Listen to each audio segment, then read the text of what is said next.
আসসালামু আলাইকুম, শুভ সকাল সবাইকে। আজকে সকালটা শুরু করলাম আপনাদের সবাইকে সাথে নিয়ে। তো সকালে ঘুম থেকে উঠে আমি দরজাটা খুলে দেখি বাহিরে রোদ নেই, মেঘলা মেঘলা আকাশ, ভালোই লাগতেছিল, ঠান্ডা ঠান্ডা ওয়েদার। তো আমি দরজাটা খুলে বাহিরে একটু দেখে চলে যাব কিচেনে কফি বানানোর জন্য। বাসায় একজন মুরব্বী আছেন, উনি ডায়াবেটিসের রুগী, উনি সকাল সকাল নাস্তা খেতে হয়। তো আমি কফিটা বানিয়ে তারপর নাস্তাটাও রেডি করে নিচ্ছি। আর এদিকে যে জায়গায় বসে কফি খাবে ওই জায়গাটা আমি আগেই ক্লিন করে নিচ্ছি। হোবার দিয়ে আমি পরিষ্কার করে নেব আগে, এই জন্যই, কারণ উনি যদি নাস্তা খেতে বসেন প্রায় 1 ঘন্টা লাগিয়ে ফেলবেন, তখন আমি আর পরিষ্কার করতে পারবো না, তাই আগেই পরিষ্কার করে নিচ্ছি। তো আমার পরিষ্কার করা হয়ে গেছে, আমি চলে আসলাম কিচেনে আবার নাস্তাটা রেডি করতে। কফিটা আমার হয়ে গেছে, আমি প্রথমে কফিটা রেডি করে দিয়ে আসবো। লং আর এলাচের গুঁড়ো দিয়ে আমি কফিটা রেডি করে দিয়ে আসছি। এই কফিটা কিন্তু একদমই তিতা হয়। এই কফির সাথে অবশ্যই খেজুর খেতে হয়, খেজুর না খেলে খাওয়াই যায় না, একদম তিতা।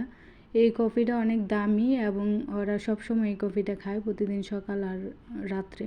তো কফিটাও বানানো শেষ হয়ে গেছে, আমি এখানে খেজুর দিয়ে দেবো এখন।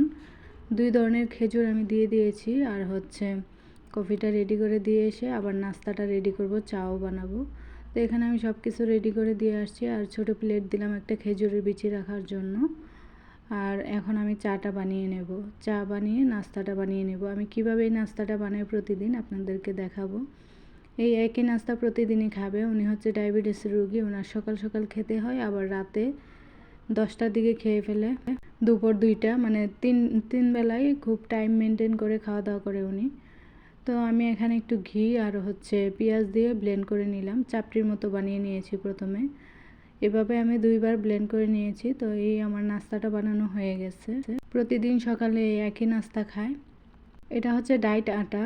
তো আটাটাকে আমি গুলিয়ে চাপটির মতো প্রথমে বানিয়ে নিয়েছিলাম, তারপর এভাবে ব্লেন্ড করে নিয়েছি একটু ঘি আর পেঁয়াজ দিয়ে। তো নাস্তাটা আমার বানানো শেষ হয়ে গেছে, দিয়ে আসবো।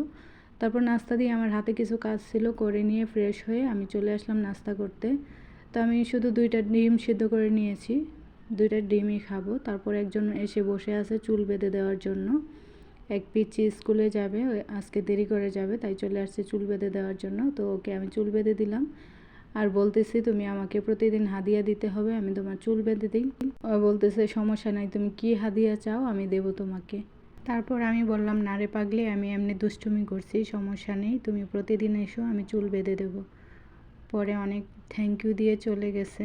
তো ওই বলতেছিল ভিডিও করে ওরে দেখানোর জন্য যে কেমন হয়েছে, আমিও ভিডিও করে ওরে দেখাই দিলাম। আর এখন ওই স্কুলে চলে যাবে, স্কুলের বাস এসে নিয়ে যাবে। তো এই ছিল আমার আজকের ভিডিওটি ভালো লাগলে অবশ্যই লাইক কমেন্ট শেয়ার করবেন। ধন্যবাদ সবাইকে।